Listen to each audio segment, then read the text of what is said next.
Misalmot ang mga mananagat sa Panabo City sa probinsya sa Davao del Norte sa gihimong Fisher Folks Day subay sa selebrasyon sa ika-11 nga Binulig Festival sa syudad nga gipahigayon sa Agri Village, Panabo City Gym Ground.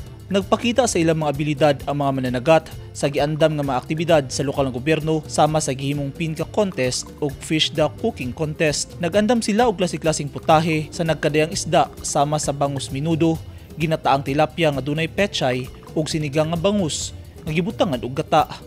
Duna say sinugbang bangus ug ipakaon nga libre sa tanang mga bisita ug mitambong sa aktibidad. Ila usab gipakita ang nagkadayang produkto ug mga gamit sa ilang mga punong apil niini ang mga pagkaon sa isda sa pagig-alayon sa usa ka feeds mill corporation. Nalingaw pagayo ang mga misalmot sa aktibidad sa gihimong parlor games nga hito relay, crab tying ug hermit crab racing nga mao'y giatangan sa tanan.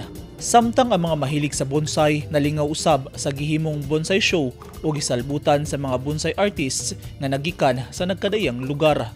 Atol sa bonsai show, dunay libreng lecture o demonstration kung unsaon pag-atiman sa bonsai sa pagpanguna sa LGU nga gihimo sa Freedom Gym Ground, New Pandan, Panabo City kagahapon. Subay sa nagpadayon nga First Mayor's Cup Bonsai Show, Ansoy Siki Competition nga kabahin sa ika-11 Binulig Festival sa syudad.